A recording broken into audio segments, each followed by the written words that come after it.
And many of you are saying, well, it was such a short flight. Why is it taking so long to get the information? Well, it's precisely because it was such a short flight that it's going to take a longer time to get the information.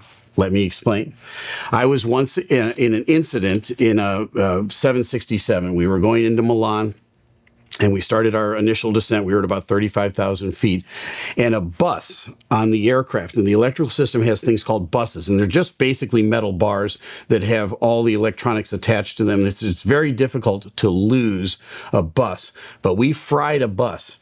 And I'm not sure exactly why the bus fried. All I know was that the cockpit lit up like a Christmas tree.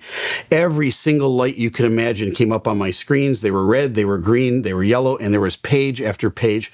There was no way of telling what the initial problem was or what the secondary problems were because of all of the pages of lights. All I knew was the aircraft was very difficult to control because one of the lights was a yaw damper. You can feel that.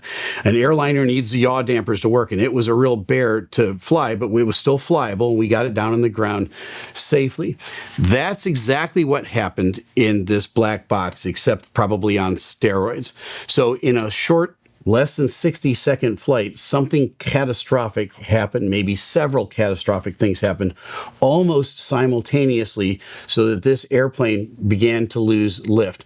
In the cockpit, you would have seen every light come up on the screen probably instantaneously. That same dynamic is taking place in the flight data recorders. All of this information almost simultaneously happens, and it's all recorded in the flight data recorder. Now, the flight data recorder is going to capture all of it, right? So all that data is there, but since it happens so close to one another, it's almost like a tangled ball of yarn. It can be straightened out, it can be undone, but it's much more complicated than a long string of yarn that has a couple of knots in it. And most incidents take place over time, 8, 10, 15 minutes, where you've got an initial incident, it leads to a secondary one, maybe a third one, and you can unknot all those little things along this timeline. This one happened all at once. So now that makes the interpretation process that much more complicated.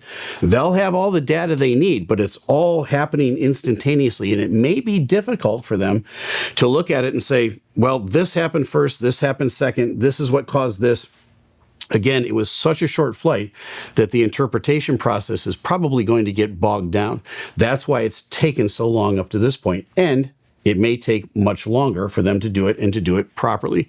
If I'm leading that investigation, I want to make sure that we get the proper answers, the correct answers, before we go to the public with it.